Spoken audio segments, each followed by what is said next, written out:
problem for the whole world. Secondly, our diversity, properly harnessed, is a strength. Every time we talk about some of the reasons why we are where we are today, in some of the sectors where we are far behind, some cite our diversity as a reason or an explanation for our challenges.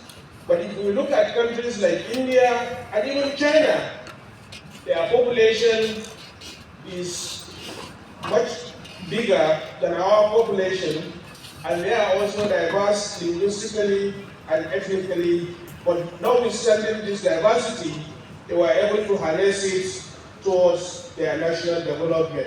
That can also be done in Nigeria. Our shared history binds us more than it divides us.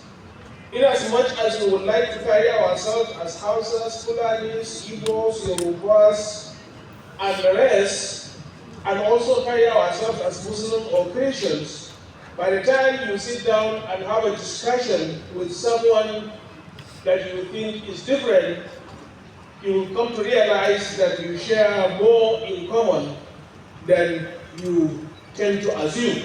So there is need for us to engage beyond our own enclaves, ethnic or religious. It is by so doing that we will get to understand that our problems actually are not in our identity difference, but rather, as the chairman pointed out, the poverty of leadership. In fact, if poverty of leadership can be conquered, the economic poverty is something that can also be conquered, especially in our country where we are endowed with human and natural resources. Our natural resources can fuel prosperity if managed with integrity. There are countries that have created prosperity and development despite the fact that they don't have as much natural resources as we have in Nigeria.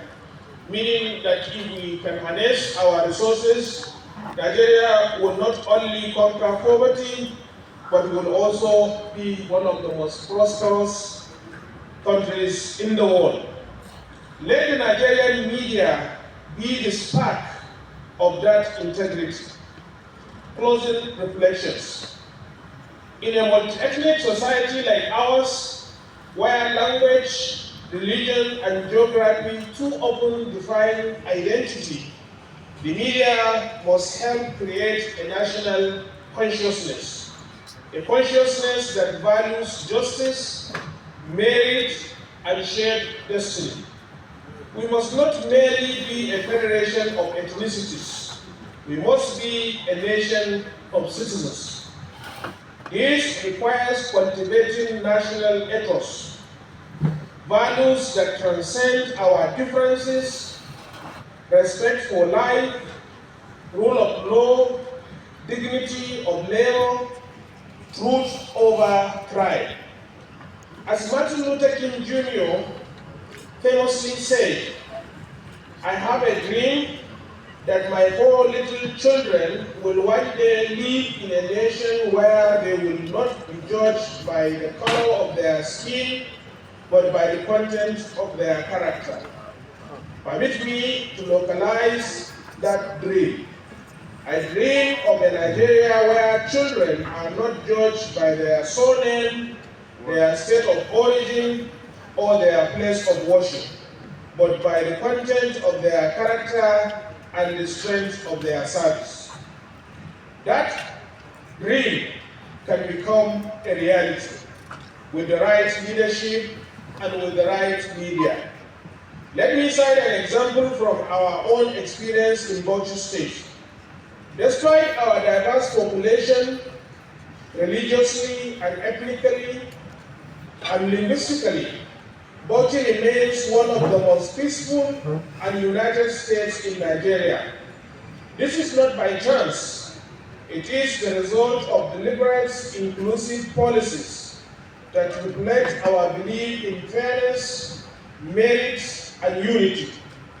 We appoint based on ability, not ancestry. We build schools and health centers where they are needed, not where they are politically convenient. Our traditional and religious leaders are empowered to act as bridges, not barricades. What journalists must do now. In this light, allow me to offer 5 humble propositions, which actually I've highlighted them, so I don't want to take your time by repeating them. In closing, let me return to the life of Alhaji Lateef Jakande. Here was a man who lived simply, governed wisely, and died with dignity. He never used his office to build empires. He built schools, he built houses, he built people. And our gathering here is testament to the legacy he left behind. And here I must commend the family for carrying and continuing with the vision that he has for Lagos and for Nigeria at large. So thank you, Mama. We are very grateful to you. And as pointed out earlier, whenever we discuss the success of a man, we must acknowledge that that was made possible by his better half, that is the wife, and also the children and his associates. So thank you so much. Let his life be a reminder that power is not what we hold. It is what we do with what we hold. To my colleagues in journalism, remain steadfast, remain principled, remain patriotic. Even when others falter, let the Nigerian press be remembered as the last men and women standing. Thank you, and God bless you all.